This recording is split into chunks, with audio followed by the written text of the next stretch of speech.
I'm honored that a friend of ours who's worked so hard for firefighters to capture grants and take the pressure off our citizens and our tax base. Secretary for our union, Danielle Marcelino is here. So welcome, Danielle. Like George said, I am the union secretary for the firefighters. I'm also, I'm not just a secretary. I actually am a firefighter. I work up at, I'm up at the Heights now, actually, sorry. So I am here representing our union on behalf of this subject. Obviously, I'm sure many of you know that, like George said, we've had a lot of trials and tribulations in the city recently.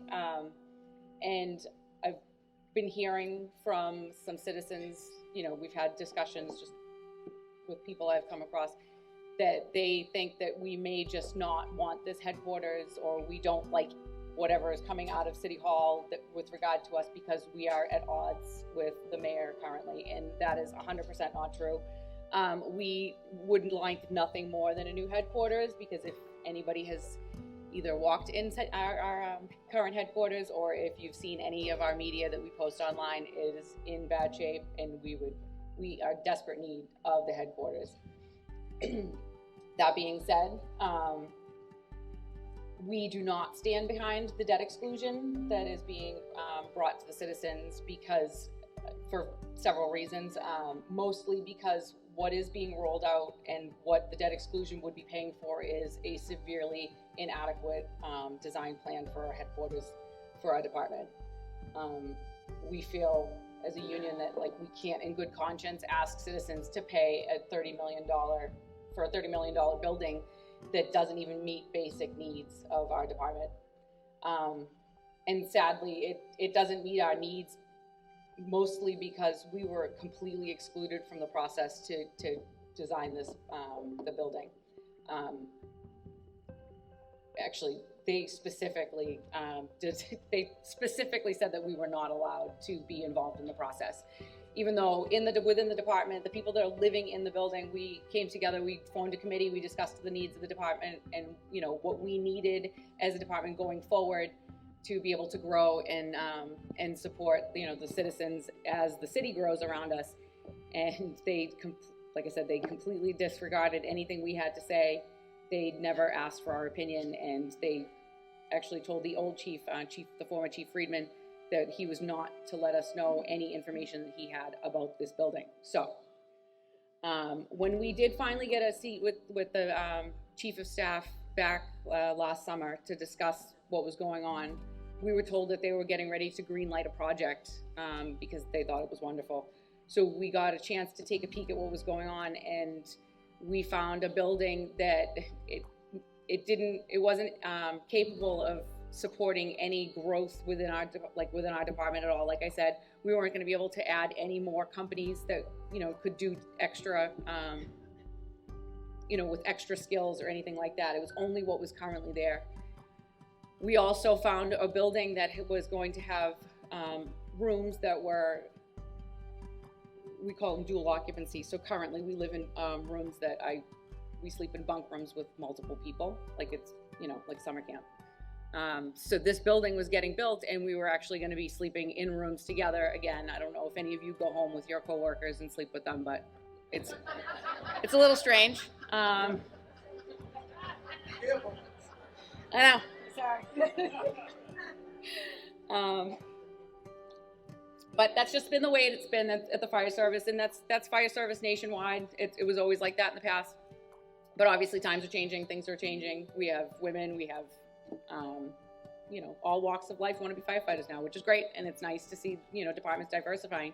So that being said, we need to be able to accommodate that, and the building design that we had been shown last summer actually didn't accommodate that. And it was actually, to me personally, it was a little upsetting. And that was down to bathrooms, bunk rooms, showers, locker rooms, everything. So everything was going to be like a shared space. So one of the other big concerns that we had, as you know, the fire union had, was when the police station went up. I'm sure all of you knew that that ended up going in a space that was where our former training tower was in. We were very upset about losing our training tower. we posted about it everywhere, and I think we picketed and everything. But so we were promised, especially by this mayor, and we were promised by the former mayor, that we were going to get a training tower. And when we saw the design plan for the new headquarters, what we found was it was nothing more than a stairwell, and they were calling it a training tower. For us, training tower, our old training tower, we could actually burn. We could, light things on fire in it and put it out like the way we would do in regular homes. This training tower was, like I said, it was just a stairwell, and it was actually a means of egress. So the rest of the building would be using that to enter and exit the building. And that is actually, you can't call that training grounds if it's a means of egress. They have to be separate. So we were rather upset when we saw the design. We, brought these concerns up with the chief of staff. She brought them to the mayor. They seemed surprised. And then they kind of went back to the drawing board, and from then on we actually were not allowed to do any planning. We weren't allowed to talk about our needs. So when we got another plan that was kind of brought to us by Chief Friedman in late last year, it again fell very short. So we're missing space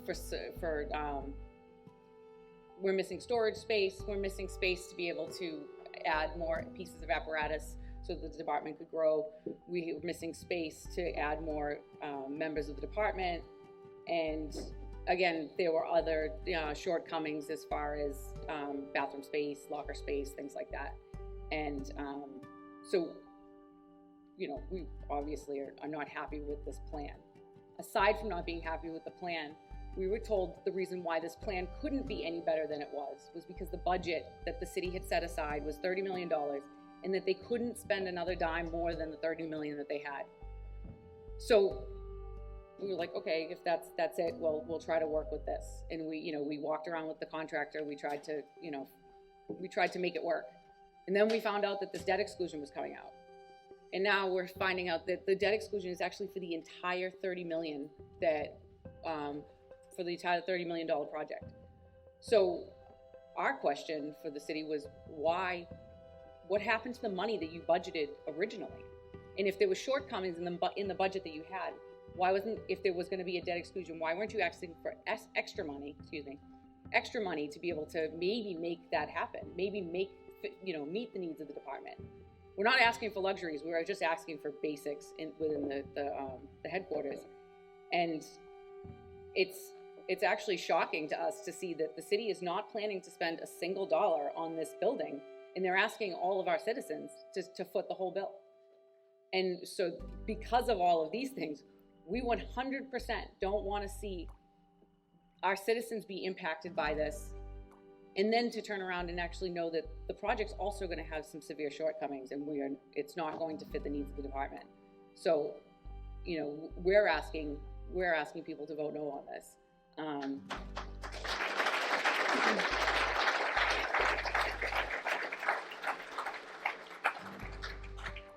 We obviously, like George said, we've had a tough year.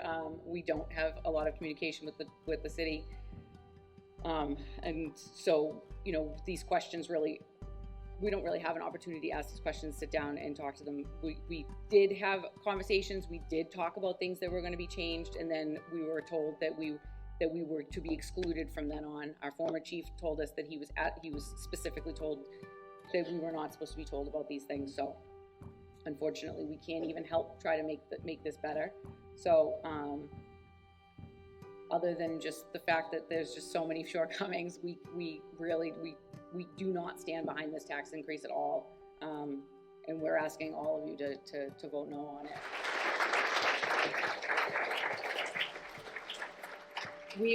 I've had a couple of people reach out asking us to come in support of the tax increase, and I've emailed back. I'm a little better when I have a little bit of head start and be able to write it all down and edit what I have to say. So I had emailed back a couple of people, or one woman specifically at one of the schools, and explained why we couldn't, we weren't in support of this, and I didn't even get so much of as a thank you for your time. So because we weren't supporting it, nobody was interested in why we aren't supporting, or I shouldn't say nobody. That specific person was not interested in why we weren't supporting it. So we feel like it's necessary that we want to get out there as to why we don't support it, but at the same time, it's a little difficult just because of the current climate to do so without sounding like we're just a bunch of angry people and we just don't like anything. So if anybody does have any questions, I'm available. The other union officials are available. If you ever have any questions, I feel free to reach out to us. If you need our email addresses or anything, you can ask me now. Yep, George Scarpelli can also get it out to you. We would be happy to talk about any of these things. We just we greatly appreciate everybody's support throughout everything that we've been going through this year, and everybody's been wonderful about that. Thank you.